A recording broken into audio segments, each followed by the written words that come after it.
Fly on the wings of love. Fly, baby, fly. Reach in the stars above.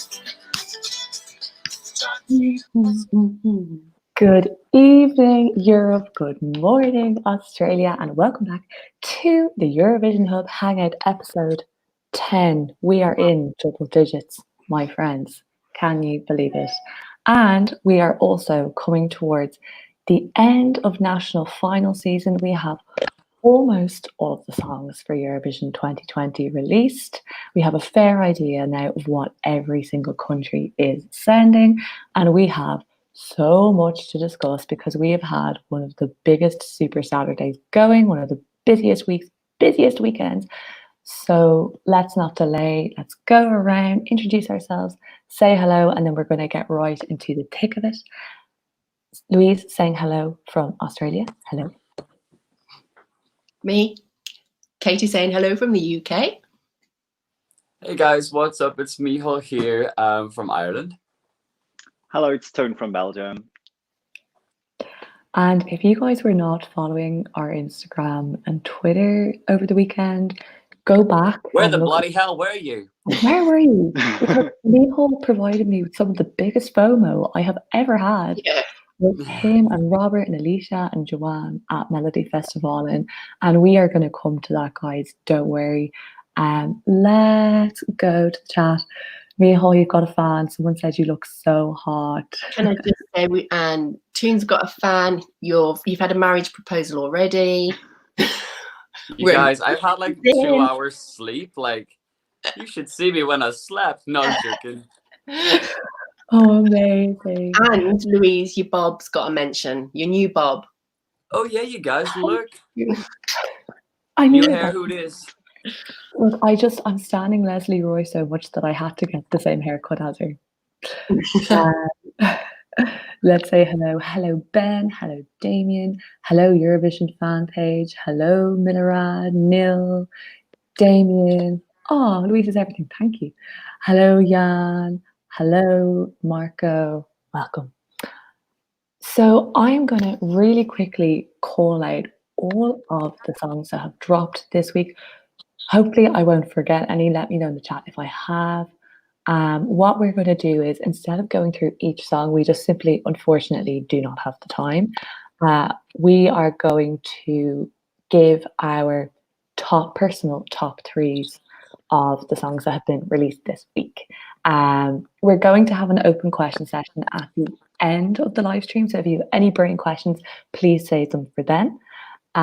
So let's quickly read out what we've had this week. We have had Romania with Alcohol You, Serbia, Hasta la Vista, Georgia, Take Me As I Am, Israel, Feker Lebi, Bulgaria,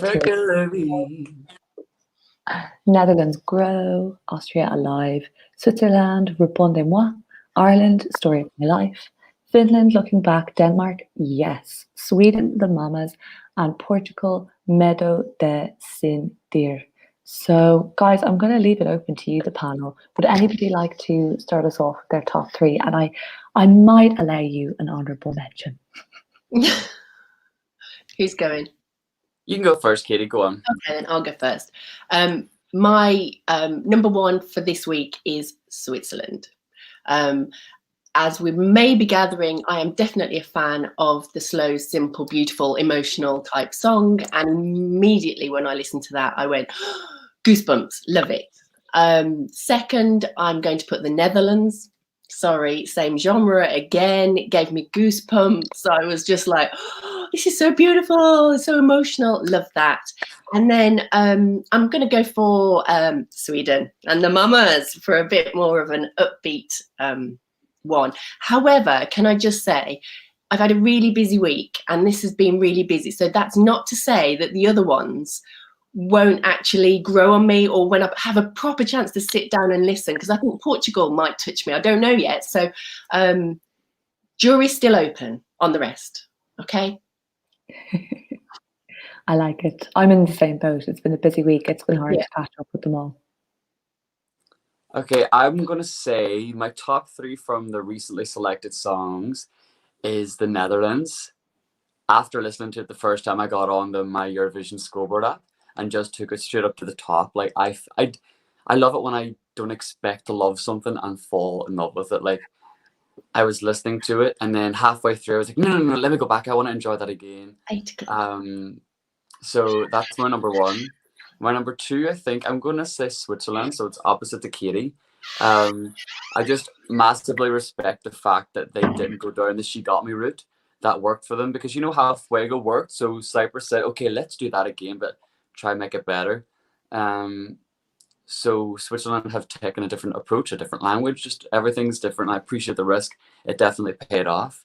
A third one, I'm looking at my list here. I'm going to say Israel.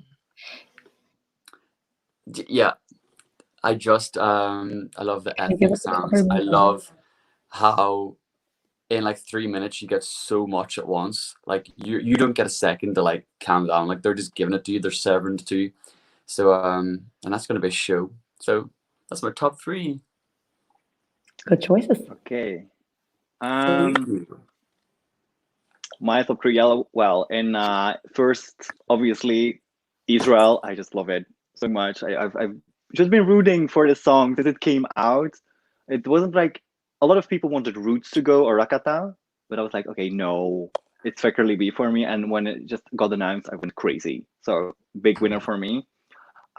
Second move by the Mamas. I wanted like Daughter of or Anna to win, but I'm happy with this because yeah, it's my second. I really love it. And then third, Hasta la Vista. It's such a guilty pleasure, but at the same time, wow, I just love it, and I love their like the stage presence and everything. They should like update the staging a bit, like the backdrop is a bit weird, but I love it. And maybe lose the dancers. What do you think? Yeah, please get rid of the dancers. Yeah, please. They're so irrelevant, and they just show up like out of nowhere. And it's like, what are they even doing there? And they seem so misplaced as well because they wear like a totally different outfit. Okay, the background dancers should be less visible, but it doesn't fit with them. It's just so different. I don't like it. And then an honorable mention would be Switzerland, obviously, because it's really beautiful. Oh, Switzerland is stunning, isn't it? Yeah. Lovely to have something in French as well. Did you hear the rumor that apparently he was keen to compete for France? Yeah, Yes. but we all know he wouldn't have, like, I just feel like it would have got lost. Like it wouldn't have been. I'm glad it went internal. Like I'm glad Destination Eurovision didn't get it. I feel like, yeah, the power of the internal selection definitely shows here. Bye. Definitely shows. It's my dad, you know. I can't wait to say goodbye. To be nice. Treat your parents well, guys. Nico, your parents are getting a great deal. My mom yeah, I know what you mean. Love your mom. But in terms of languages, I think this year is brilliant because one of the things that I loved of Eurovision pre-2000 was that everyone had to sing in one of their native languages. And that's what was missing for me in the noughties. But this year, I think just naturally it's evolved so that lots and lots of people have gone back to their native language, and it just makes for just such an interesting selection of songs. I think it's brilliant. Israel was like, okay, let's send 4 languages at once, which I love. Give them what they want. I really respect Israel for changing it up so often. Like they're one of the countries you just don't know what they're going to send. I see a comment here about the Mamas. They are personally my favorite selection of the week. There was a point where I just didn't think they would get Melfest, that they would reach the top, and they have. I am going to make a very bold prediction. I think they could be the ones to watch out for in Eurovision 2020. Sweden have very strong power in terms of voting and qualification records as it is. I do feel this song has major USP. I think no matter what demographic you're in or where you're from, it's such a feel-good song. And like, what is there not to like about three really happy women dressed really glam, living their best lives, singing such an upbeat song? There's just such great universal appeal there, and I think they're going to have the jury in the palm of their hands, honestly. And once they get a strong televote, they could be the ones to watch. Unstoppable. Conchita 2014. Exactly. Good reference. I like it. Thank you. Good reference. Neil's toolbox. I'm going to agree with you guys about Israel. Love Fekalabi. Just such good vibes from that song. I always have to bop when I hear it. Also, I would just have to say I like the Irish song. And there's two Irish people on this Hangout, and I know we don't agree, but isn't that the beautiful thing about Eurovision? Sometimes I like a song, sometimes my friends don't like a song, and that's fine. Like, we don't have to agree. People say it's 2012, it's 2011. That was a great time. It's Etcetera's B-side. It's Etcetera's B-side. It didn't even make the A-side. It's unfinished, and it's a demo, and it's just so RTE, and it's just so disappointing. It's just no joke. It's not funny anymore though, is it? It's like, stop it. Like, give it to TG Cahir. Like, it's like we've invested so much into like following this competition, and it's like, why bother? Like and I caught a bit of her late show performance, and I'm like, all right. Like, you know more than anyone, I've been advocating for the TG Cahir thing for years and for a song as Gaeilge, but like, we kind of have to just work with what we have for now. And I'm just speaking about the song that I actually do personally really like the song. It's my kind of vibe. I love a bit of bubblegum pop. I love upbeat female songs. But yeah, I shall not settle for mediocrity. Absolutely not. I personally don't feel it's mediocrity in that, like, when I'm like walking to work or going to the gym, I'll listen to that song and it will put me in a good mood. So that's how it makes me feel. But in terms of competitiveness for Eurovision, I'm not going to sit here and say like, oh yeah, like it's in contention to win. Like, look, it's not. Let's be real about it. But like, whether it surprises me how many people like it though. Like, but we were talking about this in Stockholm, and we were like, is it the storyline of Ireland having this redemption that people like the idea of? And I think there is an underlying thing of that. Like, they like the idea, but I'm like, we don't give it to us. We don't deserve it, I don't think. Like, don't hype us up. Like, you know how when Salvador won, he had the story of Portugal had never won before, and that was really like his narrative throughout as well. And I just feel like it's a sympathy thing. Thanks. Yeah, I don't know. I mean, a lot of people love that era of pop. I mean, I don't know if this is a controversial opinion, and I know like some people might have something to respond to that, and I'm actually all ears. I want to know what people think. Like, let's look at Iceland, okay? Like, a really popular song in the contest, and people are like, oh, love like the 80s vibe, like love the nostalgia that's going on, like really like takes me back to that like synth pop that like loads of people love. Like, okay, yeah, you can argue that maybe like 80s music is preferable to 2010, 2011 bubblegum pop, fair enough. But both songs do the same thing for me. Like, Iceland brings me back, and I'm like, love the vibe.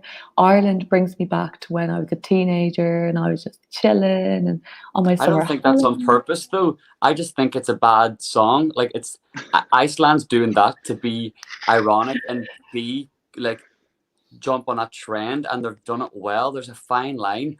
Ireland hasn't tried to bring you back to any era. It's just stuck in that era. Like, you guys know, like, we can't give it, it's, and as well, 2009 and that era is not that far long ago to bring it back as a trend in songs.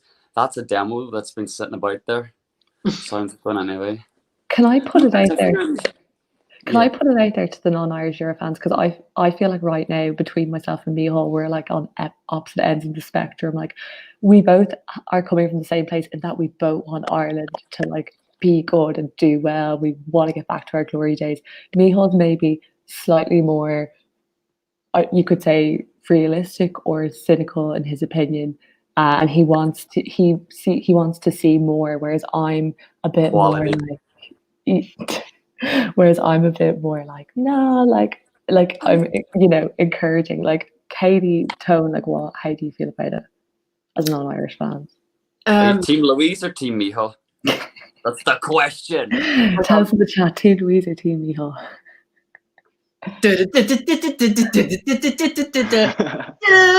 Team Michael, sorry. I know. The thing is, it's not like a bad song, but it's just not a good song. Do you know what I mean? Sort of, it's just there. It's just there. Really, I can't say I'm a big fan. Let's see what the chat says. So far, we've got Team Louise, Team Michael, Team Louise. Yeah. Nice. Yeah. Ireland is not bad at all, but live it's not great. Oh no, we've got another Team Louise. Oh, sorry, Louise is winning. Yeah, a lot of people are Team Louise. Damn. Oh no, it's a bad song.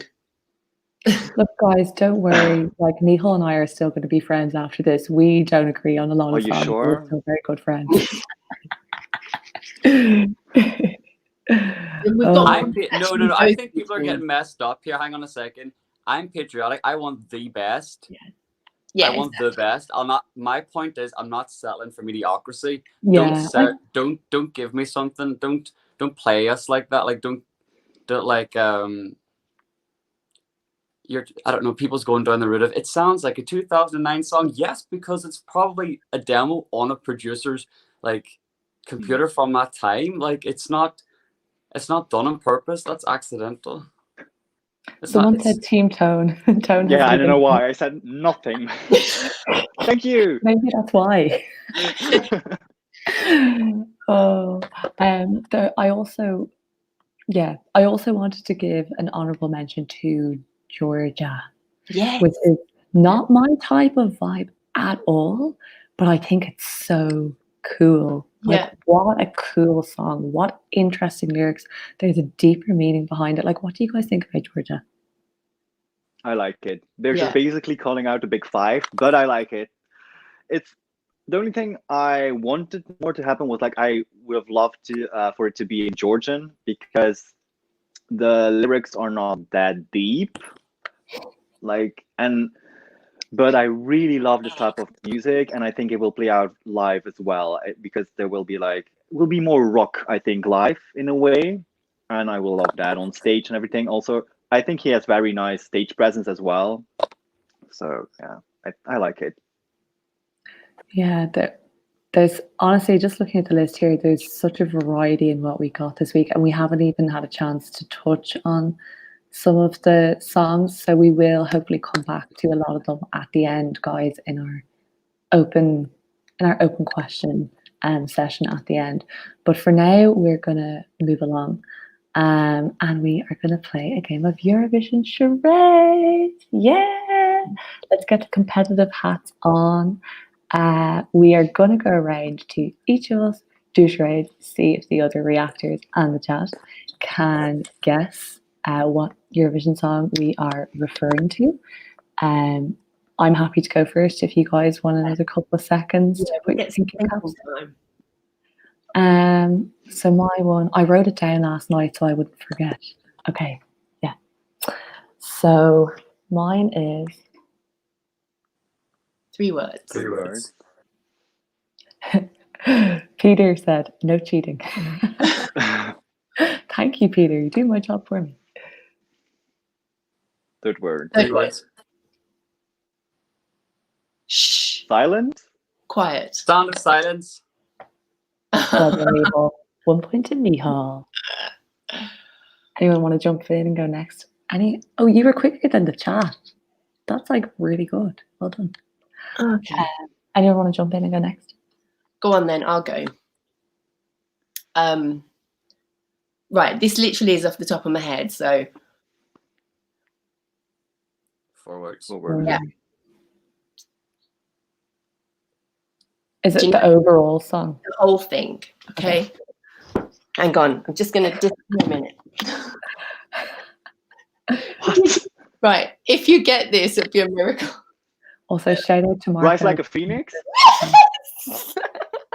Well done, Tone. Yes. Okay. You have to go now because you won.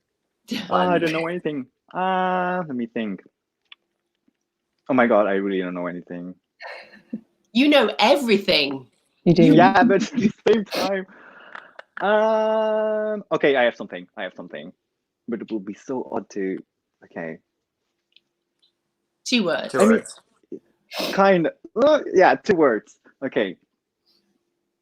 First word. The first word. Hard. Love. Love. Love. Love injected. Love. Love wave. Yeah. Okay. Yeah. Love wave. I don't know if it will be like 2 words because like the love wave is it's mashed Yeah. together in the title. So Yeah. it's like, Squish it together.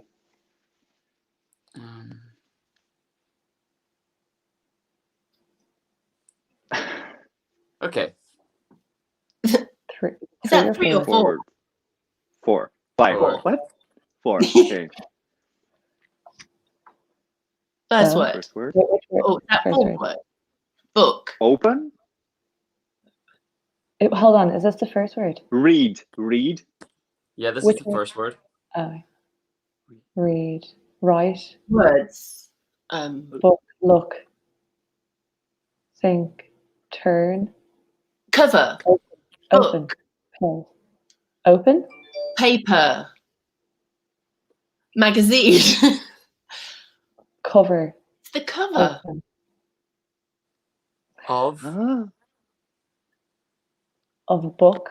Of Story. Story of my life. of my life.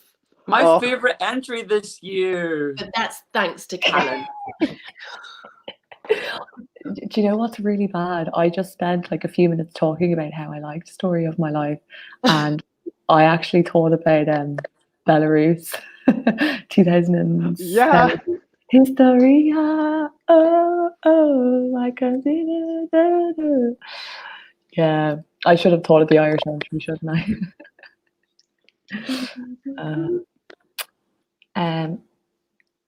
Okay, let's stay with you actually, Michal, because in case any of you missed it, Michal was somewhere very exciting this week. Could anybody guess in the chat? Where do you think Michal was? Did he go to, I don't know, the supermarket? I can't see the chat. I'm on my phone, so I'm going to rely on you, Louise. I think we already, We've got Sweden, one. yes, somebody already had One HCB says Sweden. Absolutely. Friends Arena, to be precise. Thank you, Andy. Yes, Michal. Yeah, I just got home like a couple of hours ago from Sweden. We were there from Tuesday covering the Melodifestivalen for Eurovision Hub, and it was so good. And I really just don't want to be home. I want to be back in the little Melfest bubble, but it gives me hope that I'll be with Katie in a couple of weeks at London Eurovision party. So yeah, what should we talk about? Have you guys got any questions with regards to Melfest, the results, what the vibe was like? Was it an expected result? Like, because I did go there with thinking it's Rotterdam versus No, not Rotterdam. Jesus, Anna. What did they call her little like name? Rotterdam, I think. This or Rotterdam. But then I get to Sweden, and that's not the case. Like, the Swedish people themselves were behind the mamas, and then I was like, whoa, this is going to be exciting. And of course it was exciting. It was 1 point between the first two. So can you believe it it was interesting. 1 point? Oh, 1 point. But I did say this though, for people being sad for daughter and people being like, oh, like 1 point, it's so annoying. I'm like, yes, it's annoying, but look how far she's come from like not qualifying from her semi in 2018 to being a fan favorite and getting the platform that she's got such a huge following now around Europe because of it. So it's like no one has lost here. No one has lost. Like she's only won from where she's came from. Now she's on this platform. So, and she seemed, I watched it back and she looked to be very, very happy. course, yeah. Oh, I watched it back and she looked at me very. My mum just gave me her phone so I could see the comments because I said I couldn't see it. Oh my god, It's so that's sweet. Yeah. I love guys, it. can we send me a some love in the chat because I love it. Also, I'm Cute. sorry to divert, but it is on topic. I want to just draw attention to this comment from Diddy Liddy in the chat. Miho is so hardworking. Can I just echo that? He is so hardworking, and so are all of the team behind Eurovision Hub, Robert and Louis and all the editors and all the reactors, of course. Such a team effort, and we couldn't do it without each other. But like these guys going to cover Melodifestivalen, still getting videos together, getting them edited, sending out emails. They just don't stop. The hustle never stops at Eurovision Hub. We So don't, and we still have day jobs. Yo, I'm sweating Yes. thinking about it. We still have day jobs. I'm so glad to see that appreciation. So guys, maybe for this section of the Hangout, as we discuss Melodifestivalen, it might be a good idea if you have specific questions about Melodifestivalen from the ground, if you at Eurovision Hub and just type the question, because it means we'll see it a bit quicker, it will stand out if you just type at Eurovision Hub and your question. And definitely something exclusive maybe you'd like to know about the behind the scenes, the rehearsals, meeting the acts. If you Yeah, have we to also sing, met Sasha Jean-Baptiste as well. yeah. Wow. And that reaction video with all the artists, I was like fangirling at them reacting to Eurovision. I was like, how good is we this had to video? get them to do the And ding. a ding. Yeah. When everyone do the ding. They're That was one of us now. Sometimes we only had like 10 minutes with some act, so we were like, okay, we're gonna do a reaction video, do this, do that, okay, no, you have to do the ding, and they're like, what's that? And I'm like, just do it, please. Like, so it was crazy. What was my how reaction when the Mamas won? I actually cried when the Mamas won. And sorry, Alicia's reaction I watched as well. And she was in a we similar were boat. shaking, she was shaking, like I could like feel her just like shaking. She was, oh wait. So Did you all beautiful. see Alicia's reaction? Oh yeah, bless her. She was, when they performed, she got a little like teary, and I was like, what is it that's like sending you? And she tried to speak and her voice cracked, and she was like, Miha, I'm gonna come back to you, just give me a minute. And then it was like during Mohambi's song, she turned to me and she was like, I don't know, it's just the hard work that they put in, and it's like, They like deserve it. they really do deserve it. And it's The moment as well of when Jan Lundvik handed over the trophy and they had the group hug and he was saying, so "Two, emotional. two." Like that was beautiful. It was really, really wholesome. Also, I see a question from Vanya, but that reminds me, I wanted to shout out to Vanya and Oliver Holm because they were actually the two people who requested our song intro of Fly on the Wings of Love. So hi Vanya. And I like Vanya's question, Miho, if you could give us an insight. What was it like to film the video where the artists had to react to Eurovision songs this year? It was fun because we did it last year as well, if any of you guys remember. And they're all very honest. They're all excited to hear what their possible competition would be. And yeah, it's interesting because the UK got a lot of love. Yeah, And I was surprised. this is what we're thinking. Sometimes the juries are built up of singers like these guys. Like I know Victoria, for example, is a past Melodifestivalen participant. She was in the jury. And these are the sort of people who may be on juries. So if that's anything to go by, the UK is not gonna Flop. yeah, like it's not going to. And if there's any indication to go by, Germany's going to do well. So will Iceland and Lithuania. Do you know what I mean? They were the four that kept creeping up. Because they're back to back that we were letting them listen to all the songs. And if these were the four that stood out, there you go. So yeah, it's a nice insight. Yeah.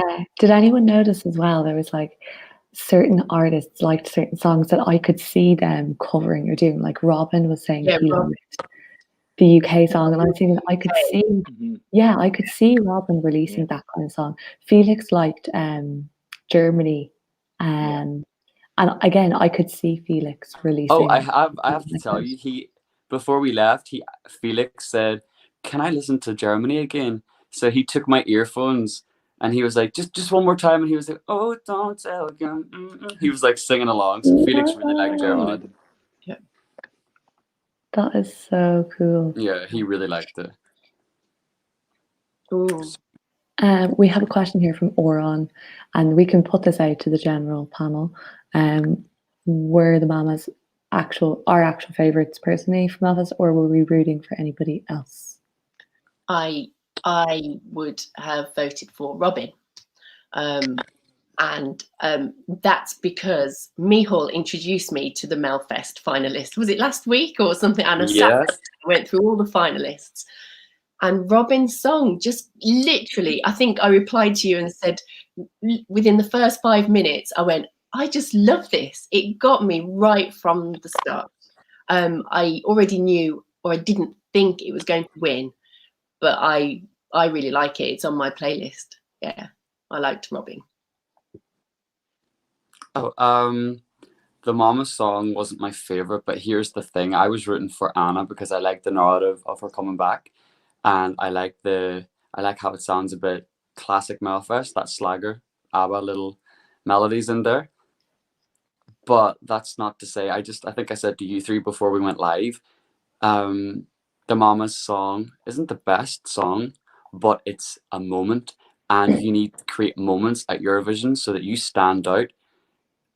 Even like 2 before and 2 after your moment, so they're memorable.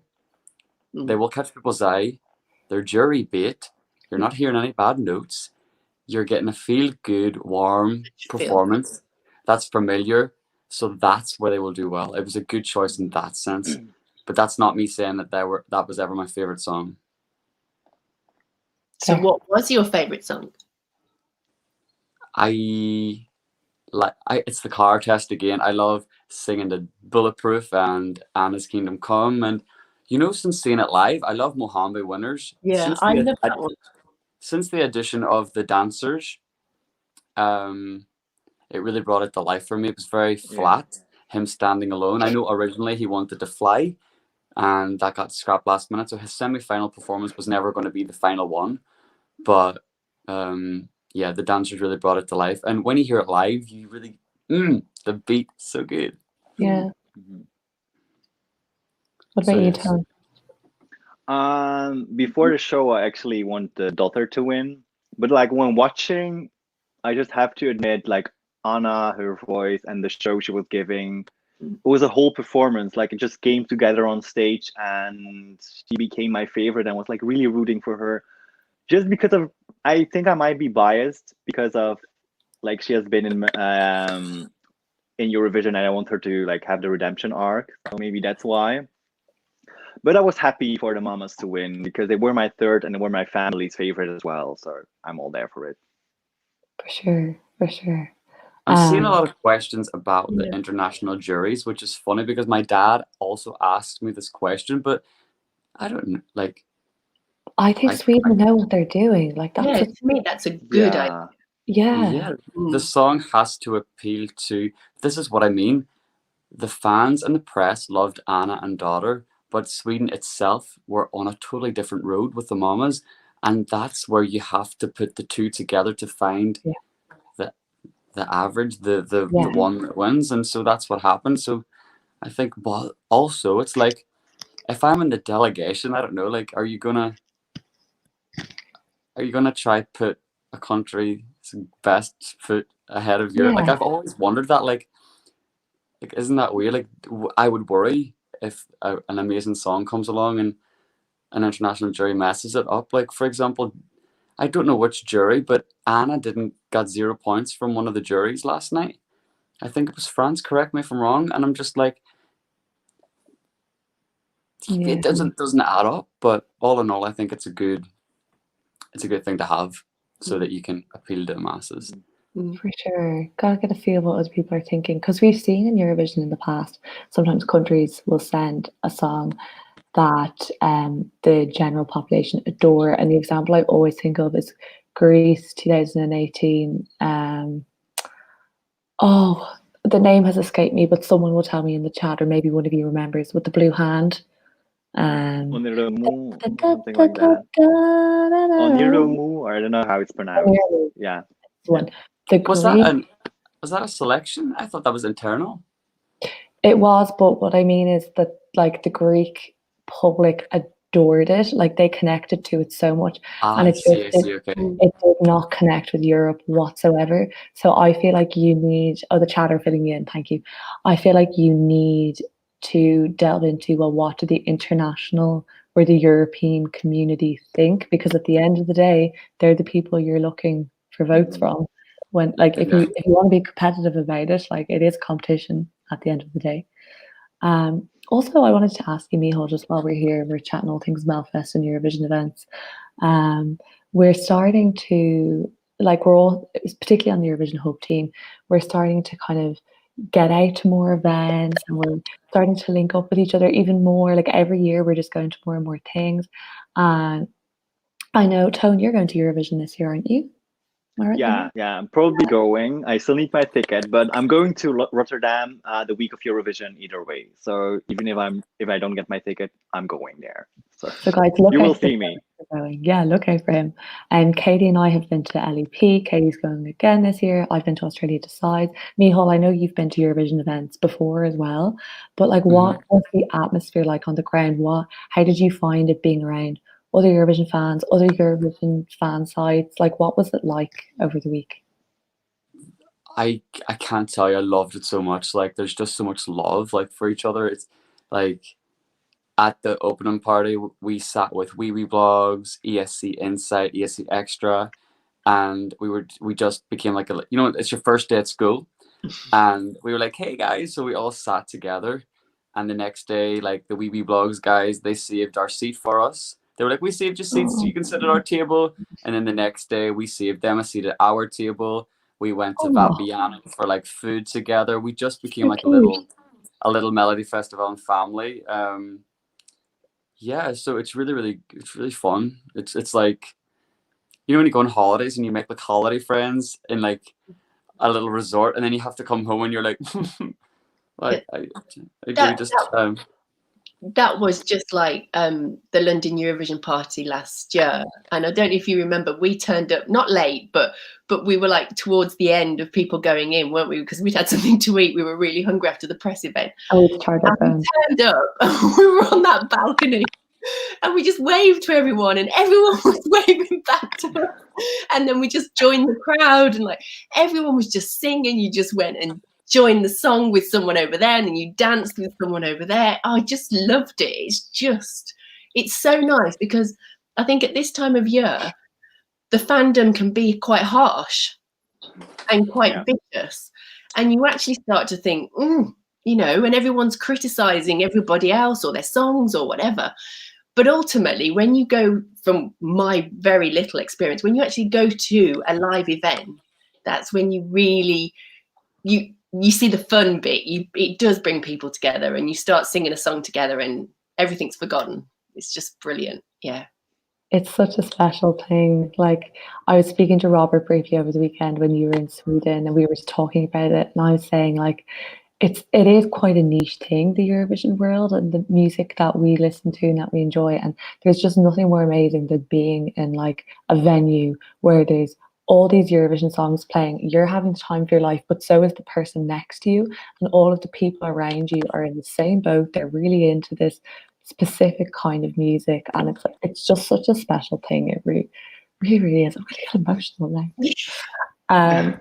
But I saw so many people from like Twitter as well, I have to say. Like, yeah, it was nice to like meet people, because when I'm using the Eurovision Hub Twitter, I recognize like people's usernames or their pictures, and then I saw them in real life and they're like, hello, and I'm like, hey, like, it was really nice for that to happen. It was cute. Such a special thing. Emily just said in the chat, Tone sounds like the guy who was on the Eurovision YouTube monthly updates. That's actually so true. You do sound a bit like that person, Tone. Is it you? It might be me. Maybe it's me. Is it you? Oh, I would love any kind of job involving in Eurovision. Like, Yeah, oh my God. someone hook me up, Please. please. Would you guys like some lyrics? Bit Yeah, of the come on. lyrics? I did so well last time. I've got an interesting mix today. Oh God. Let's go. Okay, the first one is I go down the beaten track along the Anna river. Bergendahl, This Is My Life, 2010, Sweden. Well done. Yeah. Well done. I had to bring her into the live stream another way somehow. Like, such a queen, Anna Bergendahl. Yeah. Great return to Melodifestivalen. I still think she could go somewhere. I think it's her done. I think she's done now. Oh, really? Yeah. Mm, Wasn't she like done last year, but then she came back? So I think. might. Sorry, Yeah. go ahead. No, because I thought there were rumors that she said last year, I'm done now. But then she came back. But now she came third, which isn't. I think she came third, right? Which isn't like bad. So It's really now she good. might be. So now she might be like, maybe I can try again. I hope she tries again, like in Yeah, I hope she tries 2020. Yeah, but 22. But it's been 10 years. That's a lot.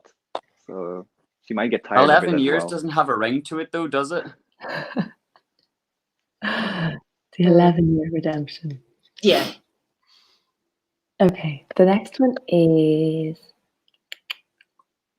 Oh, I'm just wondering, will I go from the start of the song or from the middle? You know how sometimes the start of the song is really easy to get. I want to make it trickier. Make it easy. Make it easy. Okay, I'm gonna go from this part. So this isn't from the very beginning of the song, but I feel one of you should get it. Love is just like a merry-go-round with all the fun of the fair. Pop it on a string, pop it on a string, Sandy Star GK.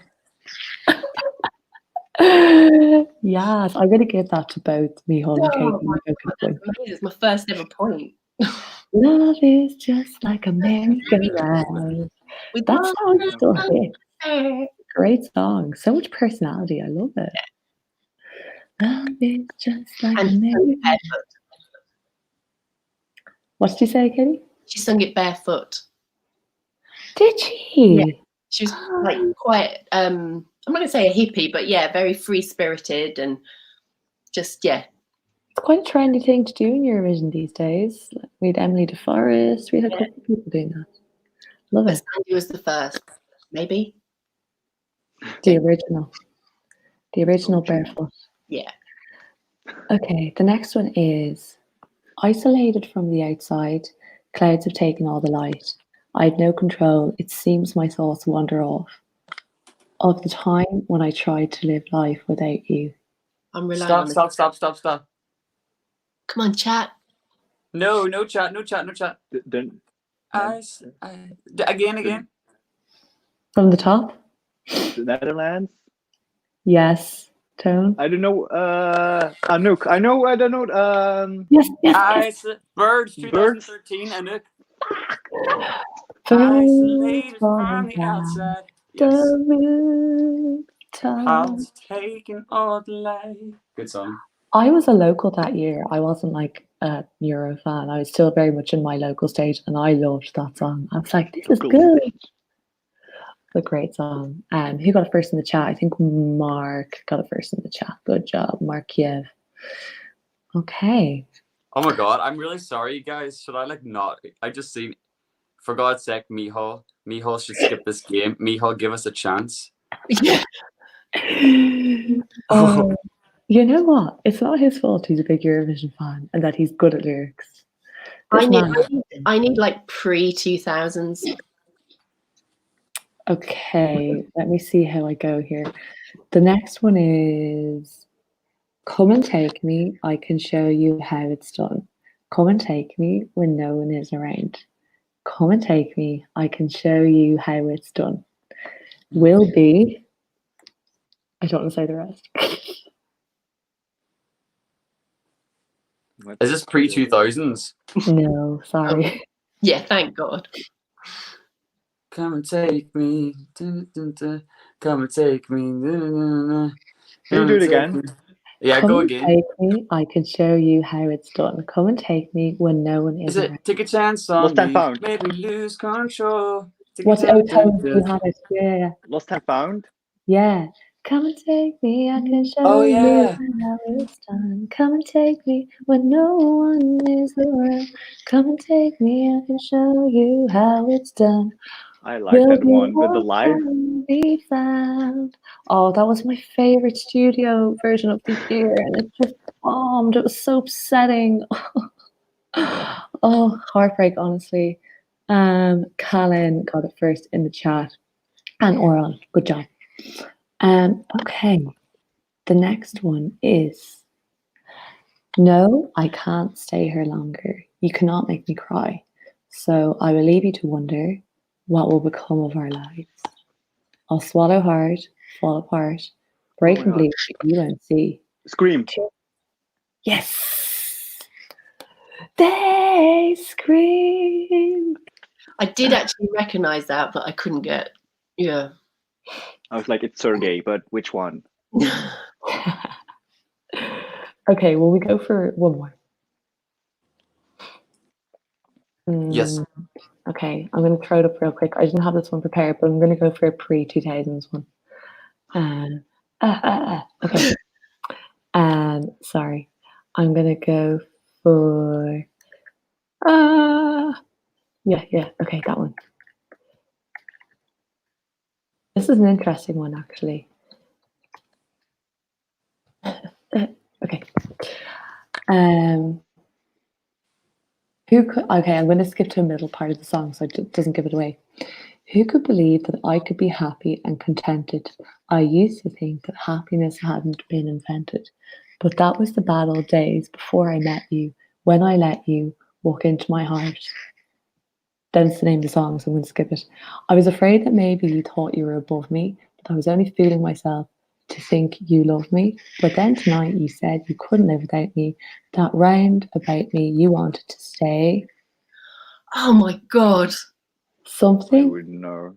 something, and jubilations. I want the world. Cliff Richard, Congratulations, Cliff Richard. Congratulations, and jubilation. That should have won that year. I'm sorry, Spain. I'm sorry. Oh That was dear me. Wow. That's an example of a Eurovision song that just like stands the test of time. It's like Yeah. Volare and We still sing. I only know the superior congratulations of Iceland. I only know that one.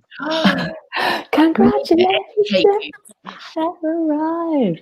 That's like one of my favorite troll entries. I loved it so much. Yeah. Such a character. Okay, guys, we're going to open up the floor to a couple of questions. We haven't even had a chance to touch on all of the songs from this week. We haven't really had a chance to discuss Finland. Denmark, we haven't gotten too much into, Portugal, and so on. So if you have any questions at Eurovision Hub, anything generally about this season, our opinions on any songs that have been released this week, if you have any more Melodifestivalen questions for Mihal, questions about London Eurovision Party, and so on. Are any of you guys going to be there Hit us at London? Because that would be cool. Yeah. Eurovision Hub was so good last year for like when we were at London Eurovision Party. It was such a nice link to make with people. It was a really good way to meet people. Somebody has said opinions on Bulgaria. I like it. Yeah. As I said, it's been a massively busy week, and I probably haven't given it enough attention. Oh, Norway. But sorry, lyric link. But my first couple of listens, and I'm like, yes, I like it, but I do want to go back and listen to it again. In my opinion, it's very Billie Eilish, which is a good thing. Like people say, it's as if it's a bad thing. It's a good thing, but then the key change happens, and it sounds kind of Disney. Like, yeah, it sounds like a Disney track. Is there a key change in Bulgaria? It sounds like kind of like a Disney track, and it's like a sad song from a Disney movie, and I don't like that. I haven't. If there's a key change, this changes things, you guys. I honestly, I don't want to give like an informed opinion because I honestly just haven't had a minute between the past few days to sit down. I send you guys the songs to react to, and then I go and the key change is really subtle. Oh, but it's still there. We love a key change. I just didn't get a minute to give it a full listen. But yeah, I agree with Tone. I think from what I first saw, it was very Billie Eilish vibes. But I'm seeing in comment sections as if that's a bad thing. She's I Yeah. don't like, think it's a bad thing. she's Like huge. Megastar. Yeah, but it's just unoriginal. That's all it is. It's not good or bad. It's just not the most I mean, I original. don't think it's an original because there's one artist in this game, which is Billie. She's the only person at the moment kind of releasing this Billy, I kind of love music. that you're giving her first name. Yeah, Billy. Come on, Billy. She's Yes, Toad. He's so close with Billy. I love it. Mhm. Exclusive. I think Alicia has made the point as well before about like this kind of cool girl trio we have going on. Yes, you guys, we were telling everyone about this cool girl like theory that we have that they're all going to cancel each other out. I think they will. Or am I correct in thinking they're in the same semi? No, if you're talking Romania as well, Yeah, right? different semis. They're not in the same. No. That's So I better think then. the girl from Romania will be. I like the song, but I think she's in the strong semi. So I think she will be out, and then Bulgaria will be stronger in the final because it will be alone. Billy, Yeah. I'm just seeing this. Isn't Billy UK Yes. 90s teen star? Billy Piper. Because we want We to. want to, because we want to. Watch out, Steve, because you want to. See, back to the 90s. Day and Love night it. was You a always tune. rely on me to take us back to the 80s and 90s. Some of the best times, honestly. Ellie Bod 1 asks us, do you think the UK will make the left side of the scoreboard? I'll kick it off and say, yeah. Yeah. I like the song, but I feel like both the UK and Ireland always have an uphill battle in terms of votes. Anyway, I think it's not going to come bottom five. I see it in the 15 to 20 range. Personally, it's just such a strong year. I Like think making the top 10 really hard. it is a nice song, and it's probably the first song that I've truly liked and will actually listen to ongoing, UK song, sorry, for a long time. But it's too safe. It's too safe, Yeah. and when you've got to stand out amongst all these songs, I don't think it will. So unfortunately, as much as I like it, I like the singer, I like, whatever, I don't think it's left-hand side. Yeah. But don't you think because it's so inoffensive and so easy listening that like I said, we played it for the Melodifestivalen finalists and it stood out amongst a lot of the like Hasta la Vista, it stood out against Ukraine's entry, it stood out against the bops that we have. I don't know. I see it as like, I definitely think top 15 jury. I like if you're a local sitting at home and you've got the madness of Iceland, Lithuania, you've got the traditional elements of Ukraine, Russia are going to slap, I think, whatever song they send. You've got the universal appeal of the mamas. I worry, like, what is going to make you pick up the phone for the UK over some of those other countries? And at the end of the day, like, a song that's divisive is more likely to do well. Like, people cannot like your song, but it matters about the people who like your song. And I just don't know anyone who, well, no, to be fair, I think it's definitely going to have a better placing than some of the previous recent years in the UK. But I just worry about televote appeal. Yeah. Yeah, same. We've had a couple of people asking about what we think of Austria. Vincent Bueno. I like it. It's kind of uptown funk-ish, and I think it's a good thing. It's in semi 2 as well, I think. So it will most likely qualify. because it's the weak semi, and I think it's one of the faster songs in semi, apart from Greece. I think they're all very, very slow songs. So it will do well, I think. And I like it as well. It's in my top 15 at the moment. So Yeah, I like it, but it hasn't reached like my top 10. yeah. To me, it's like, it's a really nice dance. It makes me want to dance, but I don't have major emotion for it, either positively or negatively, I suppose. Easiest way to describe it. Mm. Yeah, it hasn't been added to my playlist. Oh, Ali bought one. Thank you very, very much. Ali. Ali, if you have a question for us or anything you want to ask, please add us and let us know. That's really kind. Thank you so, so much. Opinions on San Marino songs. I'm going to be honest and say I've not had a moment to listen to them just yet. I agree. I haven't had a minute. It's been a week. I was hyped for their songs, and like in the same way I was hyped, but I didn't expect anything. Like I was okay because they were constantly like how do you say it, like trolling us. Yeah, they were like, oh, and now we're gonna release a song. Well, no, we are not. And it was a lot of hype, but the songs aren't good. I mean, you want to work with the marketing team behind San Marino, because that was good, like, publicity to get everyone like so hyped up and so excited. It's kind of like what RTE did. Do you know what I mean? Yeah, even when you vote for one of the songs right now, you can give your email so you can get like a fan package or something with a cap and everything. Yeah. Ooh, I voted Obsessed, package. by the way. I don't like Freaky. Not I'm going to vote. Anyway. I'm excited. Yeah. Just when we thought the national finals were over, San Marino's like, actually, no, wait, hang on a second. Let's throw one into the mix. Go on, guys. We're not quite done. Guys, can I just put it out there? Could you imagine if San Marino won Eurovision?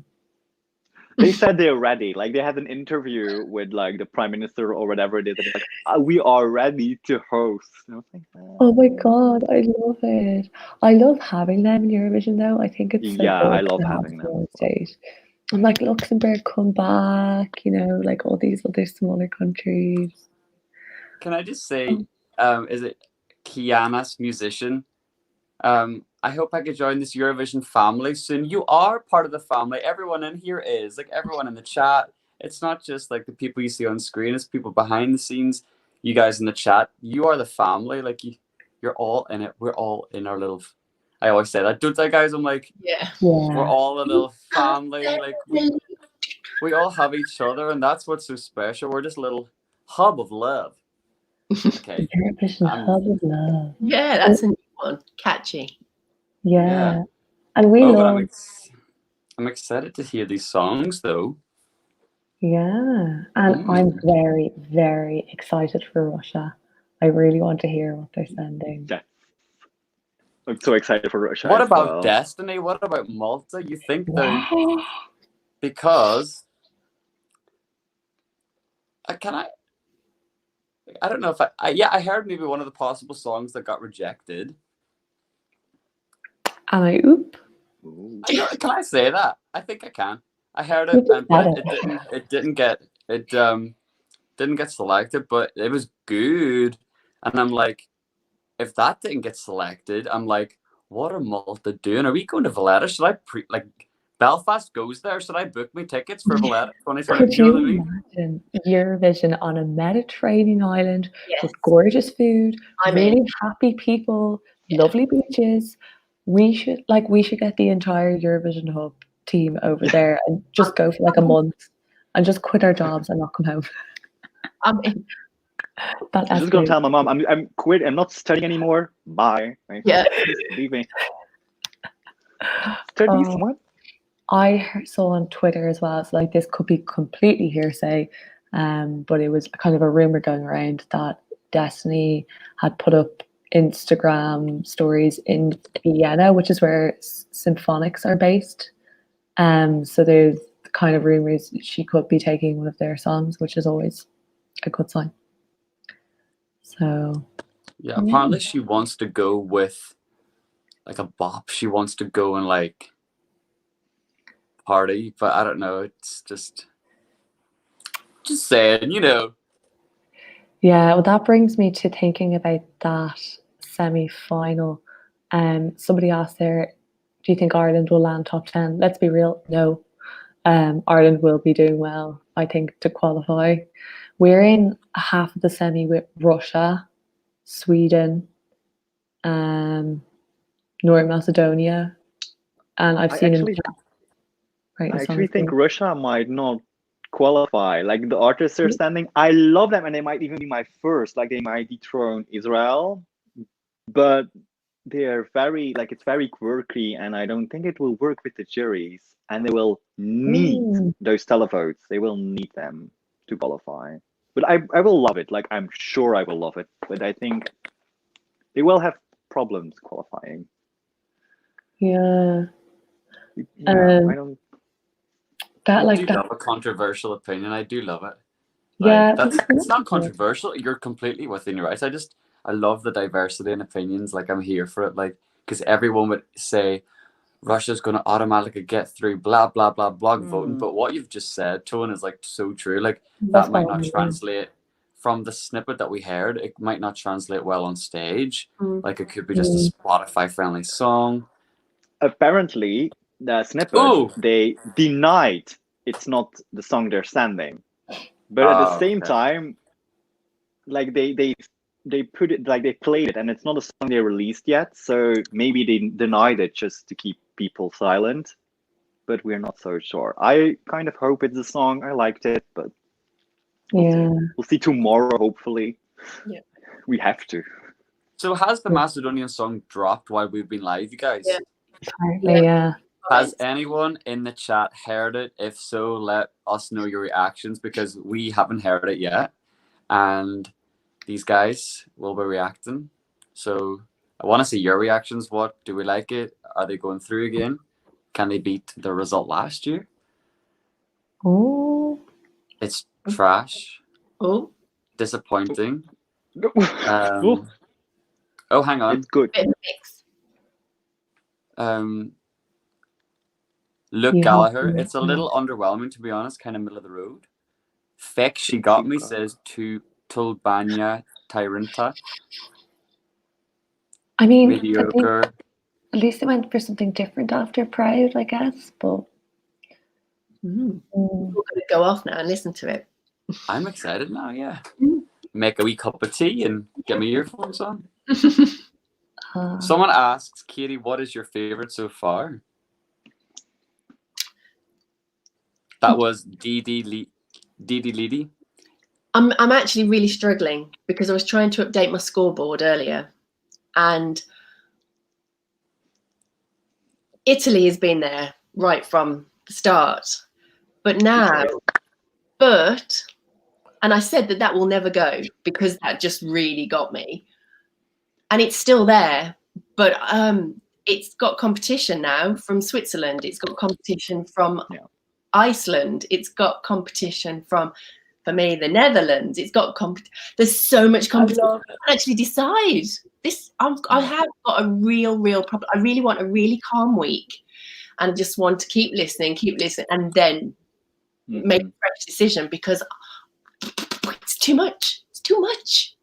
I really like this year. I know there's lots of people saying I don't like this year. I really like this year. Katie, I think someone predicted your guess very well. They knew what you like. Okay. Vanya said Katie's fave is Italy, right? Yes. Vanya.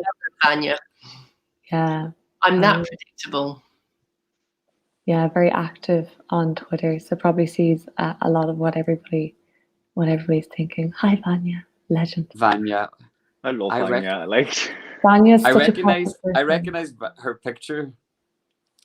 Yeah, it's right? Is it the balloons from Up, I think? Yeah, it's a balloon. I love that. Is it Vanya and Sakaria? I'm not sure if I pronounced that right. Two nicest people on Twitter, such positive people. Hi Vanya. Yeah, I just want to make the top 10 impossible this year. It's like my top 18. I just want to squish them into the top 10. But then the bottom, It's very it's easy. like I can put them all in last. I can put like 4, 5, 6 maybe last. Don't But put that's France down there. Don't put- Katie, I'm with you in France. I'm That's here right. for it. Just checking. I like it. But you guys, I was speaking to a friend of mine in Stockholm who's dating a French guy, and the French guy's convinced that France is going to do well. And I'm like, You see, I lot of do think that France has got a real mom market out there. And whereas I think like the fandom is very no. If you imagine that so many people are going to be watching it for the first time on the final night, it has that mom appeal. It's like, yeah, my mom loves it. yeah, I'm sorry, it just does. It's got Westlife vibes, and we all us moms liked Westlife. I love Westlife. I do love Westlife, to be fair. can I just say, Peter R., that's such a sweet thing to say. Give a big hug to your parents from me. That is so sweet. I will.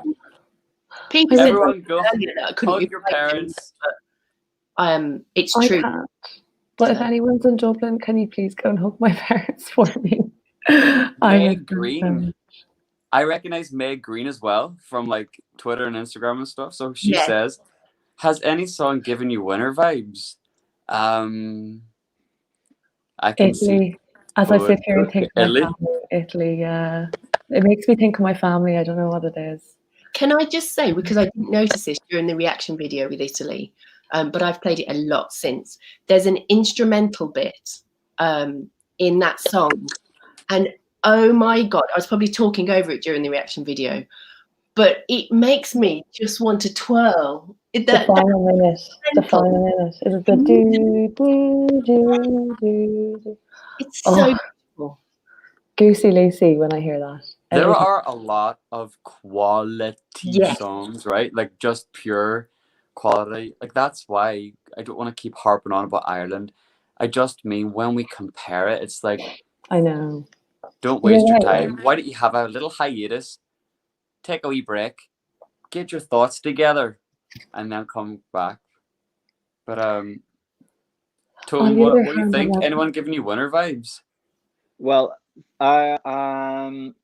Switzerland is giving me winter vibes, but other than that, I mean, you guys know I've been hyping it up together with Danny, like in the chat, the Cleopatra song that Azerbaijan might release. They're giving me winter vibes as well. It's so diverse and like so much styles. It's like freaking not kind of, it's not the same style, but so much, but it just clicks together. I hope it's that song. I really, really do. And if it's that song, they shows they might win. They literally might win. Tone. But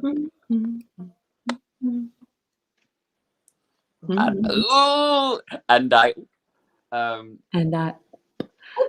Sorry, I just want to jump in. Somebody said, Lou, can you talk to Leslie, the representative of Ireland, that I want to hug her? I just want to use this opportunity while people are watching. She has had a really tough weekend online. Regardless of what you think of her song or the delegation or whatever, nobody deserves to be told nasty things online. So if you guys come across her Twitter or Instagram, please do actually send her some love, because you know, I always feel like Irish artists have an uphill battle as it is, from the attitude we have at home and even from within the Eurovision community. So if you come across her, please send some nice words her way. I would appreciate that. and also anything we say about an entry is about the song, about the chords, about the melodies, about the lyrics. There is never anything any of us or the reactors say that is about a person, you know, like it's never about the person. It's purely just how we hear something to our ears. That is it. And we are all so very different. And that's what makes Eurovision Hub unique, in that you get so many different reactions about the same song. We never, ever want to offend or hurt an individual person or a race or a nation. It's purely how that song sounds to our ears. That's it. I've just seen that Kiana's musician says, I love Ireland. It has helped me through depression and anxiety. So there you go. You know, that's what it's about. Do you know what I mean? Yeah. Like if that's what a song can do for you, Yeah. No one Dave is in is a here. position to say that. Sorry. Yeah. Dave, I joined. Sorry, I just wanted to say hi. So yeah, I think the Irish delegation needs to change. Yeah, it just needs to be rethought. I mean, I've seen a bit of chat amongst Irish media and like social media in general, people being like, we pay license fee, why haven't we had a say in the entry and blah blah. I actually personally feel we're better with an internal, but maybe we need a different team selecting the internal. Get Micheál O'Kane on the internal panel and let him help pick a song. Why not? He works in music. Hello. Yeah, it's just we need to find our way. I think the UK are going in a good direction with what they're doing. I've high hopes for the next couple of years with the UK. I think we just need to look at what happened in the end of the last decade for countries like Cyprus, the Netherlands, Moldova, Iceland, Switzerland. Like they just turned it around for themselves, and it's as if they just buttoned up and stood up and kind of just paid it a bit more attention. Like look at the odds at the moment. Isn't it Iceland, Lithuania, and who's third? Switzerland. When can you remember them countries being in the top 3? Yeah. Do you know what I mean? So it's possible. It's Portugal so possible. Yeah. Yeah. Countries with smaller voting power are doing well. I see someone saying something about guilty pleasures. Do you guys have any guilty pleasures this year? We should not feel guilty for the music we like. Yeah, that's so true. You know what? When I was younger, I used to not admit some songs that I liked. And I'm not just talking Eurovision. Like when I went off to university and people would go, oh, I'm into this. And I'd sit there going, don't like that one. Or, yeah. And I'd have to pretend. And then as I got older, I just realized you can like such a range of music. And some of it probably pure cheese and a bit naffy crap, but you like it. And that's brilliant. Some of it will be classical and beautifully orchestrated and beautiful. And you can like that too. There shouldn't ever be guilty pleasures, should there? You should just like what you like. I kind of have a guilty pleasure though. Like Moldova prison. It's just so enjoyable to me. I know a lot of people hate it when I'm sitting there watching it. Like when I'm on the bus, I'm putting my like volume down so no one can hear it. Like, okay, it's my song. Shut up. But I really like it. Yeah. And I think life was like horrible, but the staging will be good for Moldova, I guess. But, they will bring a budget. That team will bring a budget. You know that. Like, look at the names involved. Yeah, exactly. That is very true. Someone needs to bring cheese to a dinner party. Well, said goodbye. That is so true. You gotta have a bit of cheese. You gotta have cheese on your pizza, even though you might have some lovely tomatoes, olives, stuff. You gotta have some cheese. You do. Yeah. ESC Shane, how was Melodifestivalen? Are you still over there? And Louise, do you live in Australia permanently now? So Australia, you can kick it off, Louise. Not permanently, because Eurovision has my heart, and as much as I love the authentic Australian experience of waking up at crazy hours to find national final results, etc., I don't think I could do it forever. So just temporarily.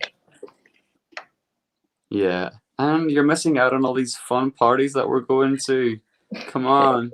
I have so much FOMO. If I was at home, I'd be going to almost everything. God. And yeah, I spoke about Melfest earlier, so I don't want to eat into time, like questions and stuff. But it was bloody amazing, and I don't want to be back at home right now. And I'm not there. I'm in my room. When you leave that Euro bubble, it's like post Melodifestivalen depression is real, and I've got it. I need to go have tea tonight. I'll treat myself to some bread because I don't eat bread. Just have some toast and chill, and like get myself over this. Yeah. I was going to ask you guys something that one of the press brought up, like a little debate on the bus to Melodifestivalen, and he said, I don't want Lithuania or Iceland to win because I fear that it might get taken as a joke entry and I fear that the credibility that the contest is creating for itself in 2020, like it has been really working towards that, it will undo everything, because we know how these songs are being taken. They're like artistic and creative. There's a bit of self-irony in Iceland's. How do you feel? Do you think that it could ruin everything that the contest has done to be credible? Can I say, when I recorded my reaction to Iceland, I actually said towards the end, I bloody love this. This is amazing. I love the song. I like the 80s feel. I love the little dance. Da, da, da, da. And then all of a sudden I went, oh, but this is what everyone thinks Eurovision always is. And I don't want anyone to think negatively about Eurovision. We're trying so hard to like be this quality music festival. Yeah, but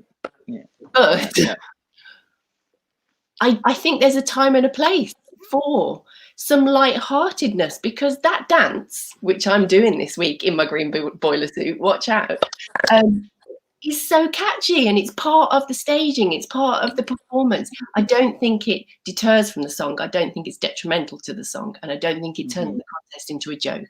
But that thought did go through my head, but mainly from a UK point of view, where it isn't always.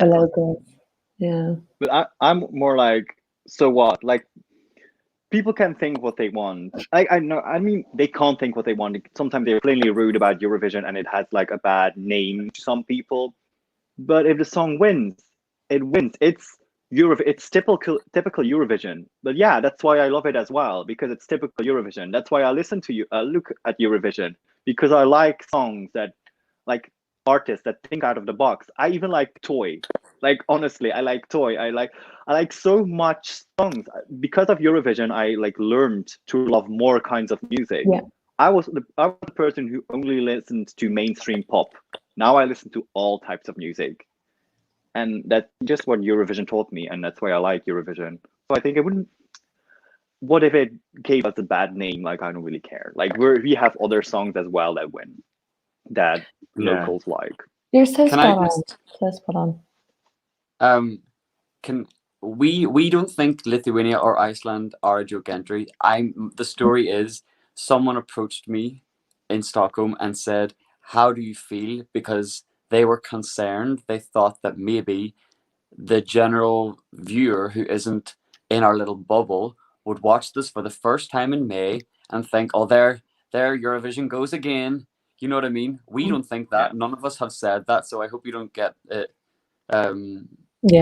We don't think that, but we just threw the question out there because we have to explore these things. Like, we do know that that's a possibility if you see them all in their green jumpers doing the dance, or you see Lithuania. But I think if you look at past winners, like we went from Mons, mainstream pop, to Jamala, dark, mysterious, then to Salvador, who said things like music is not fireworks, it's feelings. We went from that to Toy. Exactly. And then we went from Toy to Arcade. I mean, I only think the reputation of the contest is getting stronger, if I'm honest. And I think the fact that we have a variety of winners is a fantastic thing, because, like, otherwise, if we had songs like Arcade, for example, winning every year, we would just get this onslaught of ballads year after year. Yeah. Whereas look at how cool this year is. Like, we've got like rock from Georgia, we've got our like girl band from Serbia, we've got a beautiful ballad from Italy, from Norway. We have these kind of viral dances from Lithuania and Iceland. There's some Afro beats from the Czech Republic, which I think people need to open up and keep their. Why are we sleeping on them? Why are we sleeping on? But we need that variety. To be fair, I like it. It's got real Sean the Paul vibes. Sean the Ball. I think personally, a lot of people don't actually. They've made a decision, so it doesn't matter. We could just have the best of everything all the time. I'm certainly talking from a UK perspective, because I don't know, obviously, from every country. But so many people in the UK have made their decision. Eurovision is a joke. Eurovision is all about tacky numbers and tacky songs and cheesy pop songs. And and I can sit there until I'm blue in the face. And over the past 2 weeks, I've had so many like heated discussions with people, and they're like, Katie, chill. I'm good, but you're not listening to what I'm saying. So it's like the facts. It doesn't matter.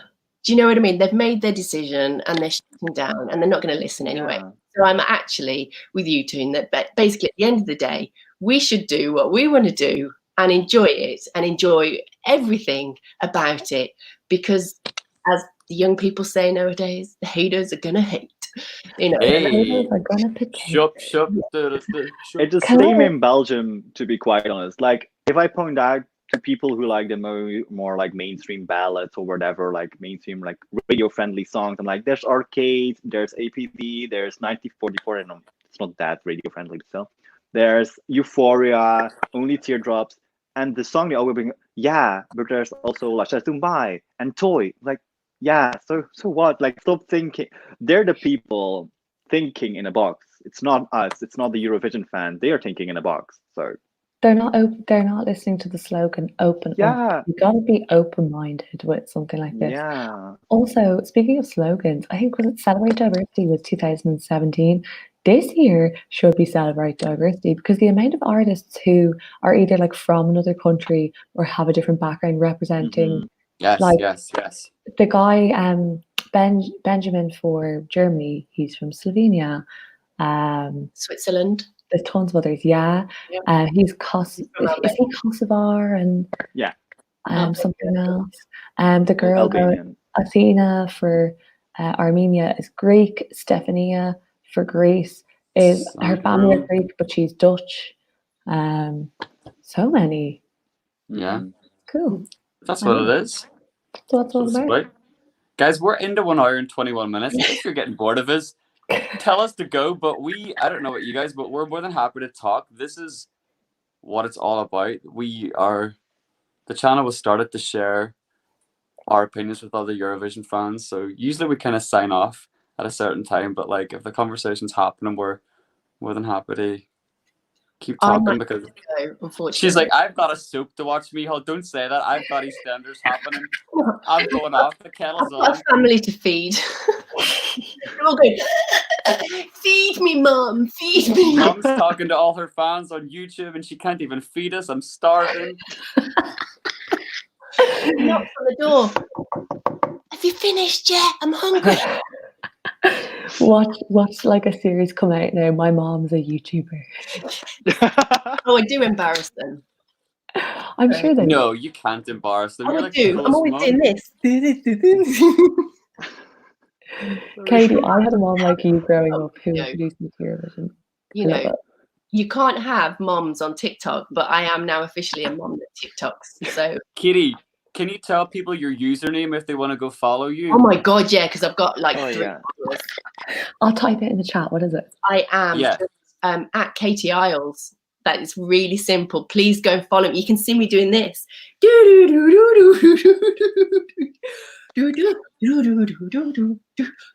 follow Katie and her TikToks, and I'm sure that Iceland's coming up this week. I've got to draw a face. I've got to draw my face. I'm not very good at art, so if anyone wants to volunteer and draw my face. Danny, she could do it. Danny!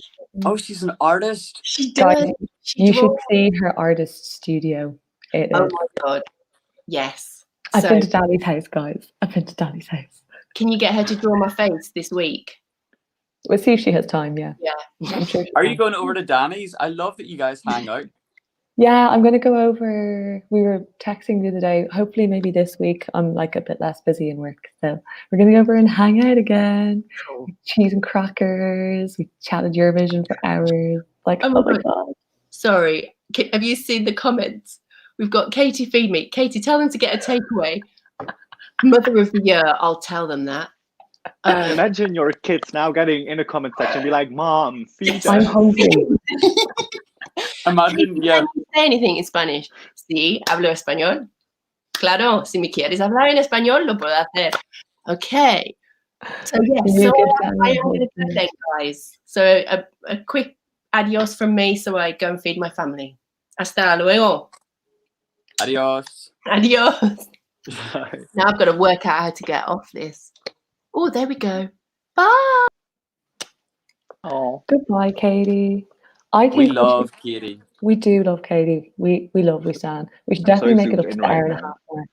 Now that we're this far. Loving Yeah. this new angle, by the way. Yeah, we need to fix up our cameras here. guys.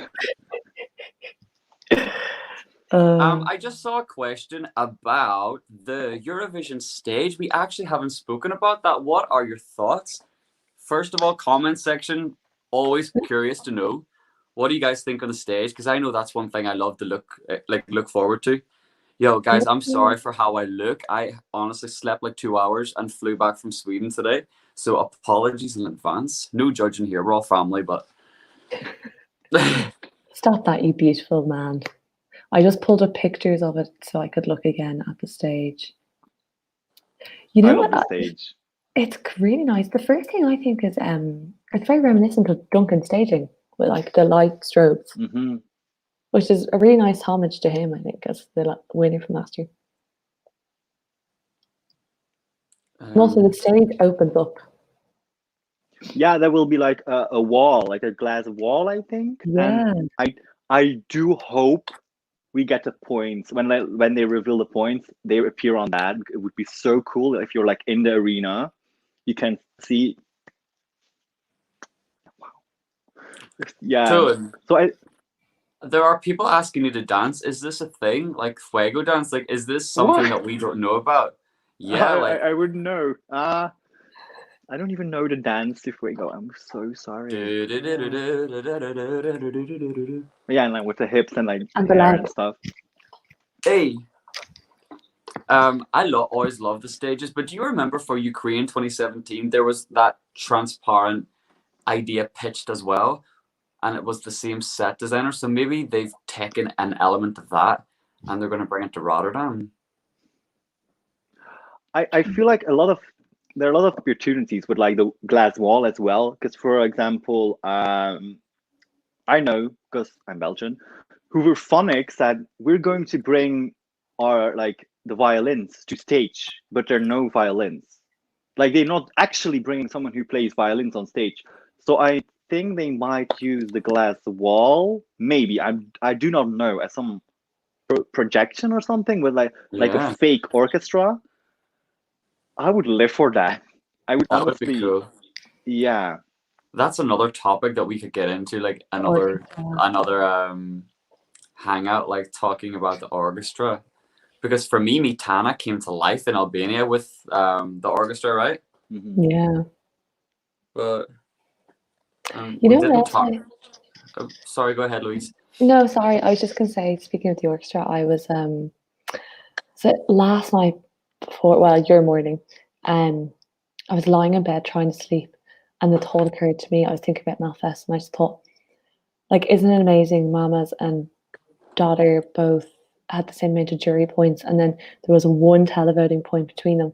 And I thought, what would have happened if they had gotten the same televote points? So I was googling the Melfest rules to see what it was. I know about this. I can help you with it.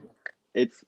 I'm gonna like say something I'm against because I'm gonna feed people who I might feed people who hate the mamas, but don't hate on the mamas. I love them, but I think Dotter might have went if they had the same amount of votes because Dotter actually won the jury because she got more tens.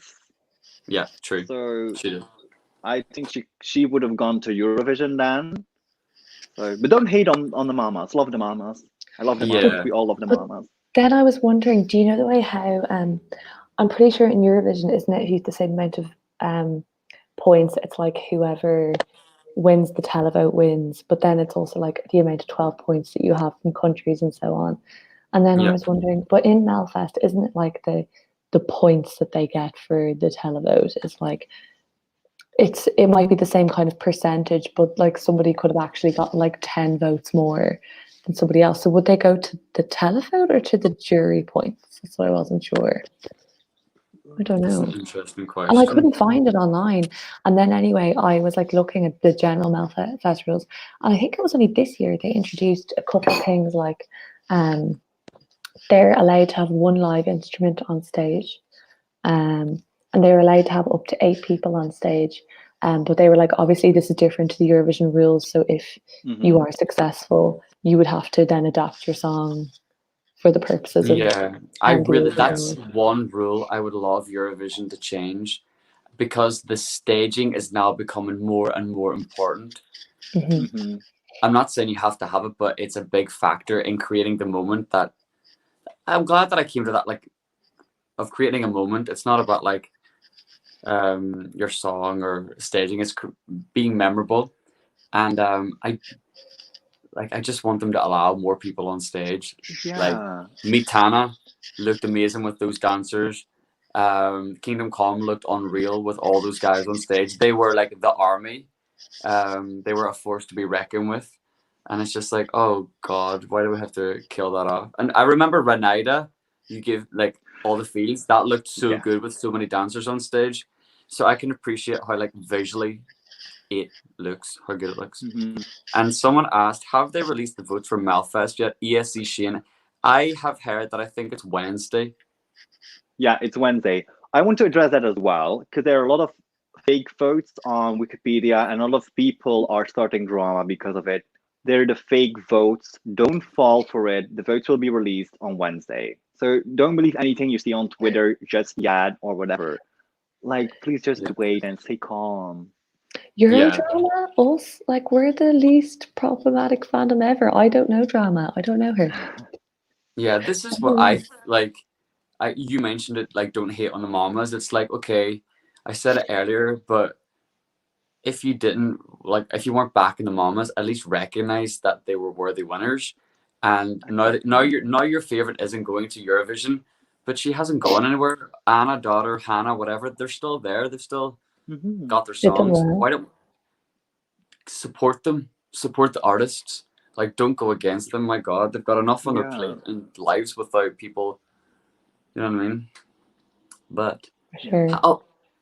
We're coming up to like an hour and a half, but I feel like I could talk all day. Denmark not having an audience. Yeah. Yeah. Very. I actually love Denmark. Yeah, it's unfortunate. But I think it's good. No, it's not good, because I wouldn't. If that happens to Eurovision, I will honestly, die. There was a lot of talk about that too, like in like the press room. People aren't ruling that possibility out. It's definitely something that can happen. But like, for example, now, like when in Denmark, the staging and everything was okay, but when they announced the winners, it was super, super like awkward, because they were doing like wide shots and there was like no audience at all. It was like walking out.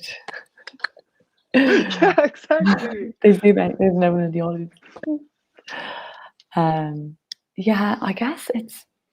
I mean, I was looking up updates about it the last while, and I guess it's ultimately up to the EBU and it's up to the broadcaster in the Netherlands and what happens, what they try to do. And I guess at the end of the day, they're going to put the well-being of the artists, the delegations, and the fans before everything else. I kind of think whatever they ultimately decide, like, we have to respect, because when it comes down to it, it is a song contest and we love it. But I personally would prefer them to have the show as normal with no audience than for them to say, for example, postpone it.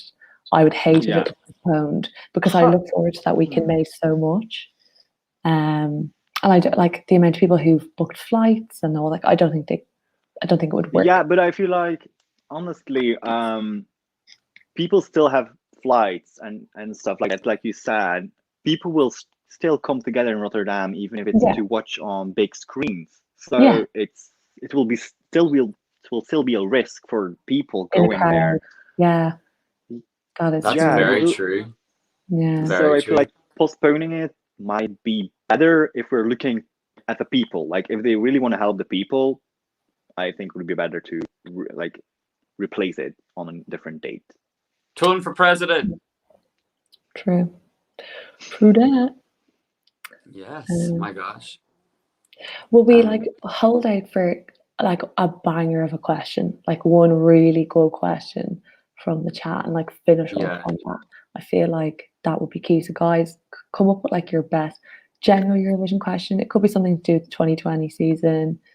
Pick our brains. Michal just spent his like whole week in Sweden. Like, is there something you really want to ask him? Let us know. Hey Jude, by the way. Hey Jude. He's another one that I always recognize getting involved in the comments and everything like that. How would you select your Eurovision song if you were a HOD? I would like shortlist artists who are interested. I would personally, for Ireland, I would go for singer-songwriters who are maybe folk music, indie music, because I think that's one of our best scenes in Ireland. I would ask them to submit a song that they have wrote or co-wrote, ask them for an idea of the creative process they want for Eurovision. How would you envision your staging to be? Obviously, you need an idea of a budget, and so on. That's the first thing comes to my mind. Do we have a budget? Yeah. Do we want to win? Like, are you willing to be flexible if we have to, depending on the budget, change things around? And then what I would do is I would select the best overall package, and I would say, okay, we're going to pair you with these excellent professionals, but we still want to give you a lot of creative control, because ultimately we trust you. We picked your song because we love your song and we love your package, and we want you to do your thing. They are the entries that do well in Eurovision. The people who bring themselves to the song, are given more creative control, people who are supported and facilitated by a delegation, not told what to do and put into a corner. Like, let people be artists. Like, that Duncan Lawrence is an artist. Mahmood is an artist. Like, they're the people we love and we follow after Eurovision, you know. And I just think it's awful when there's people who have amazing voices, Sarah McTurnan, but they're just not. They're just like, a song's just put on their lap and it's like, here, there's your song. And it's like, no, it shouldn't work like that. No. Authenticity speaks so loud and it's so evident, and it's apparent in the results. Like, I always use this as an example, Michaela, like that Chameleon was my favorite song, most played song on Spotify last year, but man, was like the match wrong, especially when it came to the staging. Like, let all the staging happen around her. Like, she should be staying stationary. I don't know. It's a different story. But yeah. Right. Are we doing like one final question each, like at Louise, at Tone, at Michal, and then we can round it up? I feel like I'm really taking up everyone's night. I'm really sorry, guys. But honestly, we are like, I just love talking to other fans, you know what I mean? Yeah, it's nice to get this time to do it as well. I spent way too long, like, growing up, like, just having myself and my Eurovision DVDs to watch. So now it's like, we have comment sections. We are all friends. So. Let's see who got the question first. At Louise. So, Louise, this is your question from Legend Pinnock. Is that like a Little Mix reference? Because if it is, do we have a mixer here? Wait, do you think Serbia will do better this year compared to before, since Hurricane is something totally different, Louise? That's a really good question, actually. Do I think it will do better? I think Serbia always has a good bit of support from, you know, their friends and stuff. I'm just looking at the semifinal here. I think I would worry a little bit. I feel like their Balkan ballads go down really well, and because this is like a pop number that's a group. But then I always think you can't go wrong with something different. And there's a really great appeal with Hurricane. Like, they're very, very likable. I'm just looking at their semi. Like, they are actually, as much as people say semi one is strong, semi two is actually very strong too. I think it's just a strong year. So I don't think qualification is necessarily guaranteed, but I do think Serbia is in with a good chance to do well. And I mean, I wouldn't be shocked if it landed in the top 10, like maybe latter half the top 10, depending on stage performance. But I think it has potential to do well, yes. Thanks for the question. And then we have HCB at Tone. If you could change one national final result from this year, what would it be? I think the people who follow me on Twitter will know immediately. It's Andromeda from Italy. I don't know. I know they're not actually a national final, but we knew she wanted to go to Eurovision. I wanted Andromeda to go so bad. I really love that song, and it would have even been my favorite song of all time in Eurovision. I'm not even like exaggerating. So yeah, that's the result I would change. Actually, like overall, I'm pretty happy with all the national final results. So really mad about anything apart from Andromeda. So. And I've seen that Deva asked the question of, I saw on Melodifestivalen for the first time, they introduced songwriters to, do you think this would be a good idea? So she's talking about like the postcards. They didn't have it for the final, but in the semifinals, the whole postcard was composed of the songwriters talking about how the song started. And I love that because like I write music, so I'm like there. I want to hear that creative process. Like, how did it start? How did it change? How did the melody evolve? Like, I heard when I was in Stockholm, I heard the original version of Hannah's song "Brave," and I love that. I was like, can I hear it? Like, let me hear. How did it start? Like, where did it change? Why did it change? And I don't know. Yeah. So yes, it's a song contest at the end of the day. So it would be really cool to give them the recognition because it's their little baby. That's their, unless they're the singer with the song. So yes, David, and I know Sandra is there as well. Sandra, I would love to have you on a hangout. So can everyone in the comments section say, Sandra from North Macedonia, we want to see you on a hangout. We want you. Yeah, get on. Get on, like, yell. Hit us up.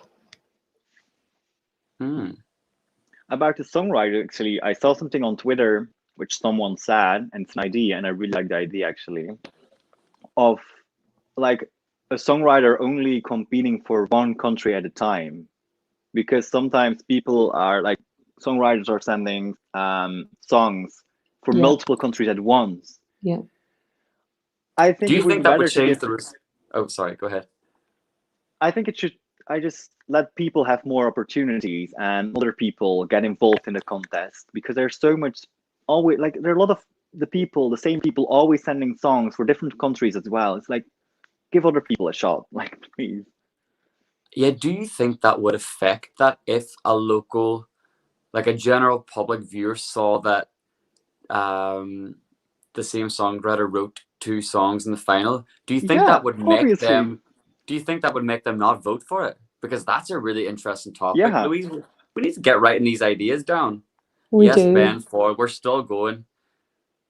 We said if we're boring you to like tell us to go, but we're not bored at all. We're legit. We're not bored. Like, this is what we love. I could talk about this all day. I'm sure you guys too could too.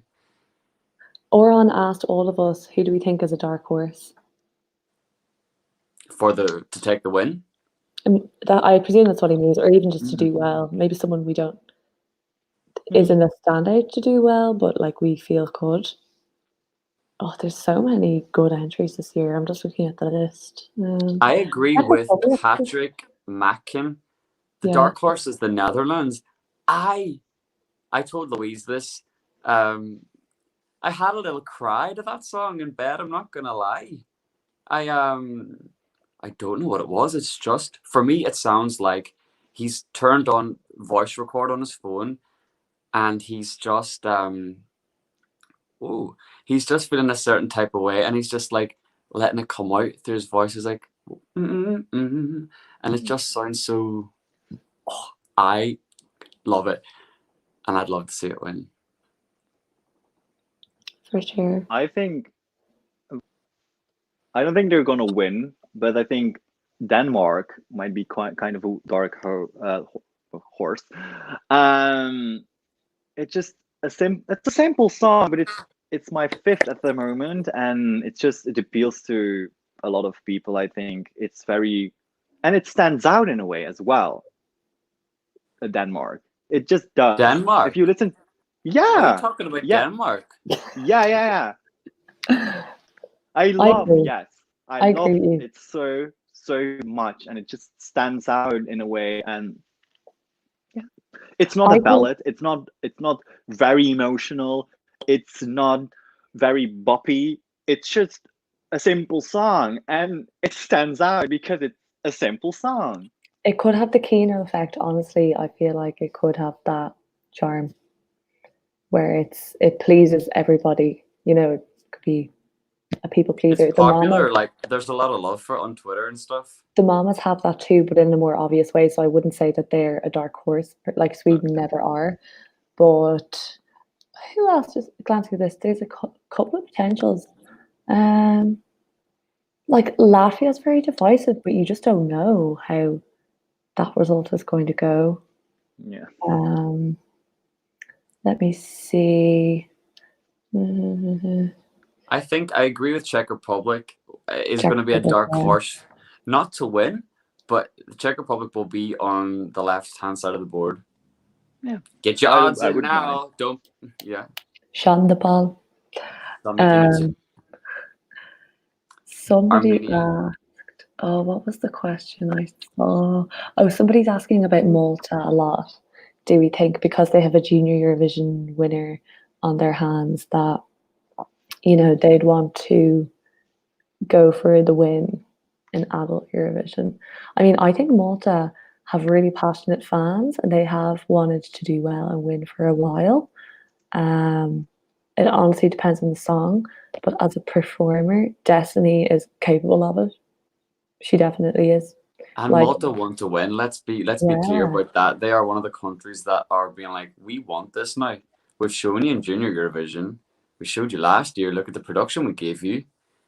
And honestly, if we go to Eurovision in Malta, I might not come back. Like, we could Malta's go there great. for 2 weeks, and then that could be it. I could stay there forever. It just Someone is looks. spilling some green tea or something.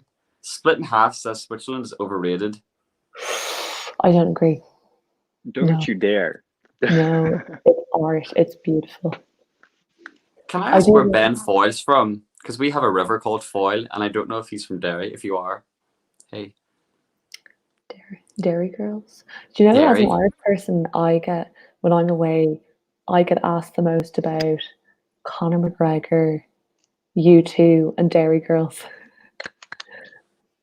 Yeah, and I love that Derry Girls is up there. Someone knew my accent in Stockholm because of Nadine Coyle. They were like, she should go to Ireland. Nadine Coyle should be representing Ireland at Eurovision, you guys. Queen, she's got a really good voice as well, like really good voice. She's a singer, a performer. Mommy, where's my passport? What's my date of birth? What's my date of Joan's birth? like, what are you two talking about? It's an Irish meme. Okay. I'll fill you in after. It's actually quite funny. Okay, that's good.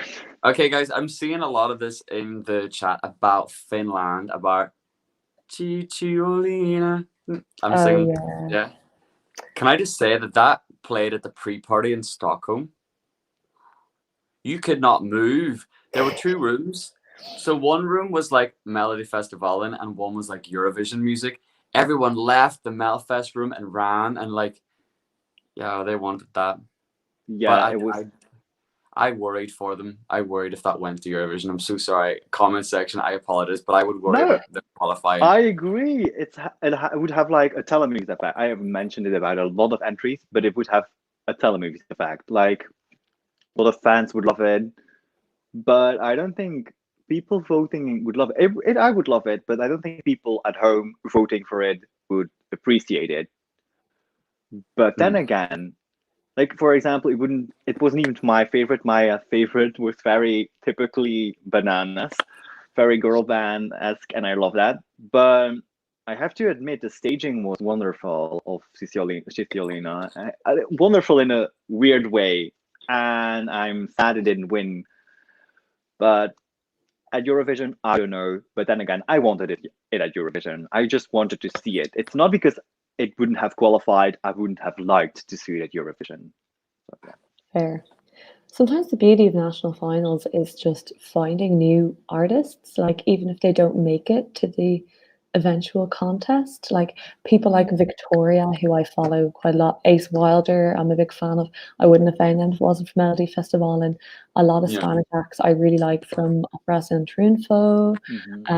All the national finals I've closely followed. Destination Eurovision, I followed some of them. So it's like, as heartbreaking as it could be, you have to also be grateful for being given a little insight into a country's music scene. It's like a really, really special thing. And for improving your Spotify playlists. Imagine no Maitana on your Spotify this year.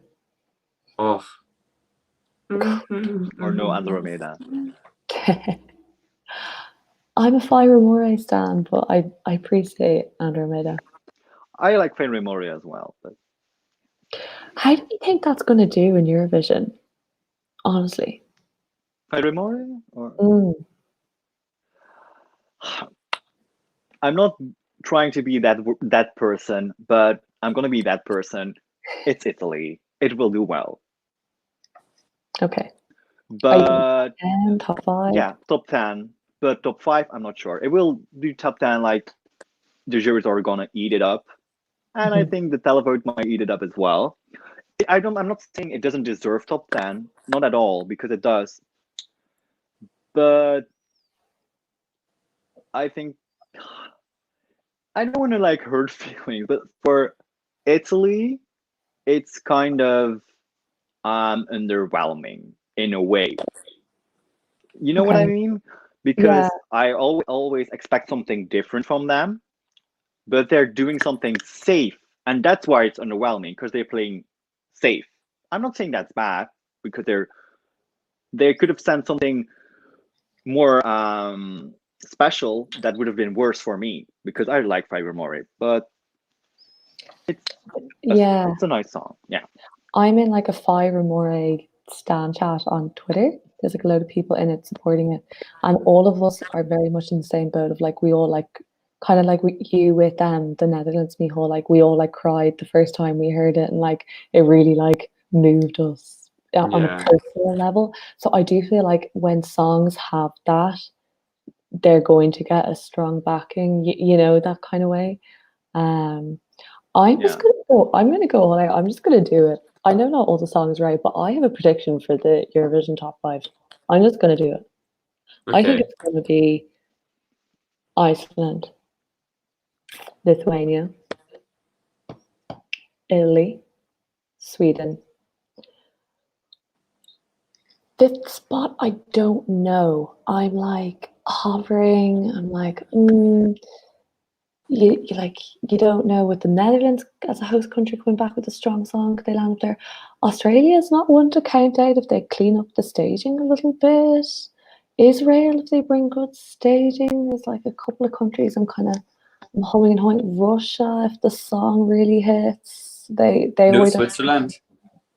No, definitely Switzerland are up there. Yeah.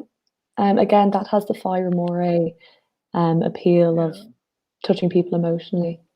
Yeah, but getting back to Fire Mori, the thing is, the studio version, I don't listen to it on the regular, but I have to say, like, when I recorded my reaction to it, I actually started crying. I still can't watch the live version. He said editors don't include this, so you guys, I didn't include it. When I watch the live of it, I just get so emotional. And that's why we'll do well again at Eurovision, because it's alive. It's not just, we're going to listen to studio tracks. It's good. It's good nonetheless. I love it. So yeah. Yeah, I love how Eurovision, that can happen. A song can just be so elevated by how good the performers are and how good the stage show is. Italy are so good at doing it. It's the moment. Yeah. I'm so glad. Like I don't know who it was. We were just talking, and I think we were agreeing that Sweden is not the best song, and wasn't, and From the Mamas maybe a little underwhelming following Too Late for Love. I don't know, but they create a moment, and then we're like, oh, Eurovision's about the moment. Oh my god, is. what? Like, Salvador did it. Jamala did it. You know, they've all done it in some way. Oh, I'm so excited for May. I want it to be May already. I want to see all the rehearsals and stages. I know. Gosh. Will we take one final question? This Go can be the on, last then. one before we hit the 2-hour mark, because I gotta go and get ready for work. I know. So let's just see what's rolling in here. Should we put a question to these guys as well? So if they're sending us a final question, let's send them a question. What should we ask everyone? Like, is it too general to just ask who their favorite is, or will we narrow it down?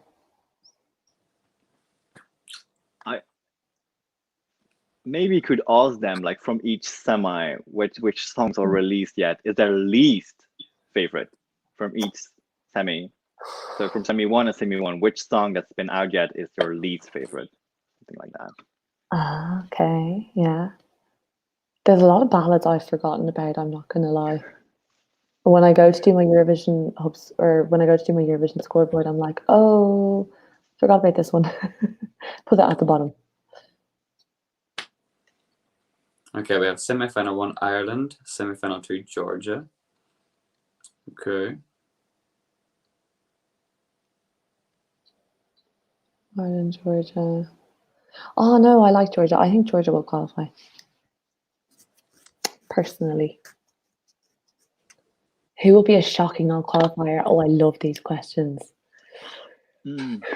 There's been a lot of talk about Norway. I hate to say it because I think she deserves to qualify, as much as I'm not into the song. I don't know why I can't connect with it. I don't know. Maybe that's just me, like the locals. Oh my gosh, semi-final 1 Norway. Slovenia definitely is. Yeah, I would be surprised. Croatia, I'd be surprised if they qualified. I think Ukraine. I love Ukraine's entry, but I don't think they will qualify. It's hard to know though. Like, my two roommates, my two friends, are not into Eurovision at all. Didn't expect them to like Ukraine because I think white voice can be a very polarizing thing if you're not used to it, or it can be kind of harsh on the ear if you're not exposed to it before. But they were both so into it. They were like, oh, love the instruments. So I don't know. I'm always listening to the locals because I feel like sometimes we're so in the bubble. Yeah. Like, it's just so hard to know. Like last year, all the locals were Norway. Yeah, today my mom had a friend over, and I was just like, okay, yesterday a lot of songs were confirmed. Are they actually good? Like, I just let them listen to the songs. Do you like them, or am I just like wrapped up in a bubble? Or Australia would be a shock non-qualifier. People say Australia could get lost. I think it will qualify. I think it's it stands out. Yeah, I didn't like the staging, but like last year, look what they've done from Australia decides to Eurovision. If they do something similar in the wow effect, they will qualify. Like, it's a good song, and if they just give it a huge staging, it's gonna. I have a question for the chat. So, on Friday, Sandro sang his song for Eurovision Live, and it was so good. But what song does the drop sound like? Is it do? Oh God, no! It's do. Is it I need your love? Is it that song? I need Medusa, your love. yeah. I'm thinking of Poland Junior Eurovision. Medusa, It sounds like do.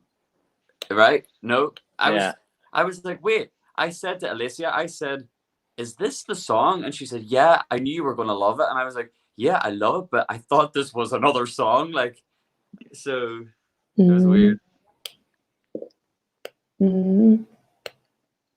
Yeah, okay, yeah, Lose Control. That's it. Yes. Yes, that's it. It's the song I have on Spotify. So I'm not the only one. I thought he was doing a cover. What? A cover. Remix. I'm Oh, bringing a cover to Eurovision. yeah. Tone is really good at covering Supergirl. Yeah. If you didn't know. All the editors. I'm really good at singing. It's my passion, and I'm just the best vocalist. We should You have are. a series of you just covering songs. I'm really That'd the be worst. good. You don't want to hear it. Hasta la vista. I want to see you cover that. Yeah, the Supergirl. I was singing to that one. It was so bad. I think the chat would like to hear that. No, let's not do it. No. I'm a Supergirl. Fire from the heart. Love your phone Luke cover. said, I hope Cyprus does qualify. I feel like they're getting complacent now after Fuego. I know what you mean, like they're kind of going for similar vibes, but I think that they're always putting the effort in though, so I don't know if Yeah. complacent. I don't know if it's complacent. It's like They're like, wait, comfortable. yeah. But they're still giving us quality. They're giving us like well-produced tracks, modern, good songs for like Spotify and stuff like that. And I know that Sasha Jean-Baptiste is doing the staging for him. Wait. Did you guys know Michal? Yes, we know that, right? We knew that, right? Yeah. Spill the tea. Spill it. That's out though, right? What? People know that, don't they? Yeah. Oh, Jesus. I was like, fuck. We were like giving questions and stuff for Sasha Jean-Baptiste on Twitter, etc. I was like, oh, Jesus Christ, literally hanging myself. Oh God. I saw on Twitter you were looking for questions. Yeah. You heard it here first. Michal met a lot of cool people over the weekend. Although highlight of my life this year was meeting Jana Lasand. Highlight. I was shaking more than when I met Mickey Nunes, and if anybody knows me from last year, I love Mickey Nunes like so much. But meeting Janola was like my idol. Well, guys, I think we should probably wrap things up. I know, I'm literally just sitting reading this and I'm like, wait, we're here? We are really just hanging out. We really are. Yeah, this is literally the definition of a hangout now. All I need to do is put the kettle on. Just like 120 of us hanging out together. I love it. The power of YouTube. I know. For like so 5 good. minutes, Katie is coming back from her dinner. She's like, "Hi guys, I'm back. Fed my Here's children."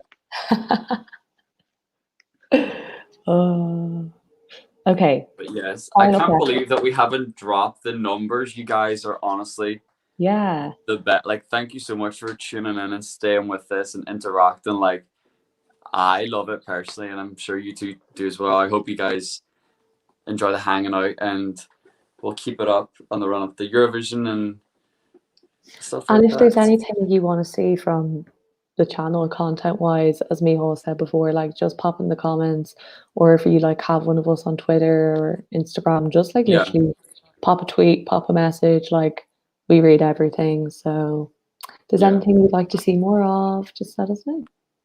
Yeah. I think that's probably a nice place to finish out. But thanks for joining today, guys. Don't forget to give the video a like. Thumbs up and hit that notification bell. I want all of the chat just to finish us off with a ding, because everybody 1, 2, 3. A ding. A ding. The Melfest participants doing that, I was like standing so much. I was like, oh my gosh. A ding, a Deva. Oh, Yes, see you a later. ding. And join us next week. Yes, you guys. Good night. Bye. Bye.